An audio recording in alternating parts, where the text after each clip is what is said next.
It was supposed to be the quietest job in the city. A night security guard at an office building where nothing ever happened. No fights, no break-ins, just long, empty hallways and the soft buzzing of old fluorescent lights. But on his third week, Daniel learned something every guard before him had learned too late. The cameras saw things the building didn't have. The shift started at 11:58 p.m. Like always, he checked the monitors first. 8 screens, all showing silent, still corridors. Except one. Camera 4. A man was standing exactly in the middle of the hallway, dressed in a gray hoodie, head down, facing the floor. Daniel blinked, looked again. The man didn't move, didn't breathe, just stood there. He picked up his radio. "Control, do we have any staff on floor 2 tonight?" No answer. He tried again. Still nothing but static. His stomach tightened. He grabbed his flashlight and headed toward the hallway on camera. The walk felt longer than usual, each step echoing louder than it should. When he reached the hallway and turned the corner, empty. No man, no footsteps, nothing. But something felt wrong. The air was cold, like someone had just walked through moments before. Daniel lifted his radio again. "Control, I need verification on a possible trespasser." More static. But this time, the static wasn't normal. It sounded like whispering hidden inside it. He hurried back to the monitor room. Camera 4 was still showing the hallway, still showing the exact empty space he had just walked through. But now the hooded man was on camera 2, closer to Daniel's office, still not moving, still head down. Daniel leaned in, and something inside him froze. The frame started glitching, lines flickering through the grainy feed. But the man's body wasn't glitching. Only the space around him was. He whispered to himself, "No, no, no, no." He stepped back. His pulse hammered in his ears. He forced himself to walk toward the camera 2 hallway. Slow, careful. Every sound in the building felt amplified. His steps, his breath, the hum of the lights.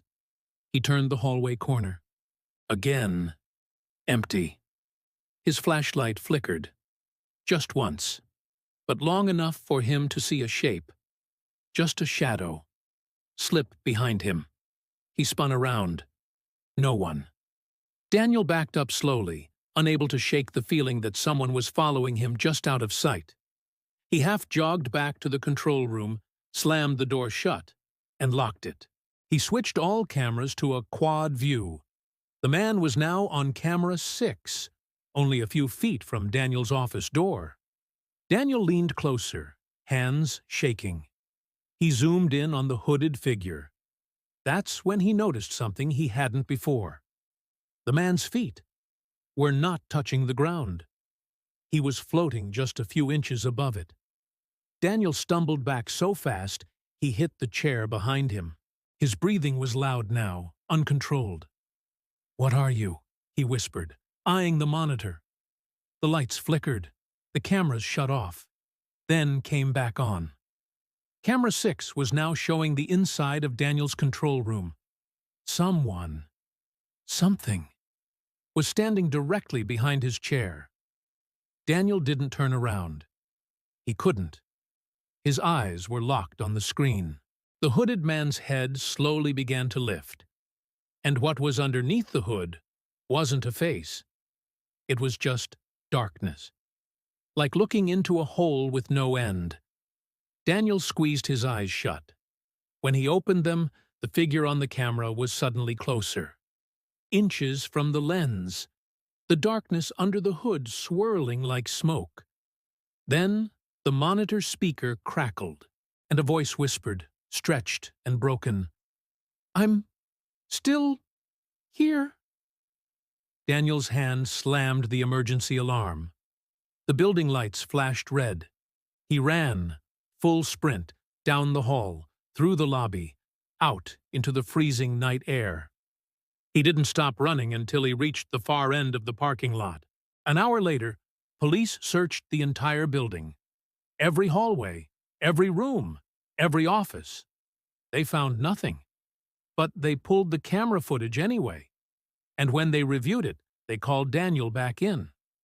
Because the hooded man wasn't just on the cameras, he was standing behind Daniel in every single frame.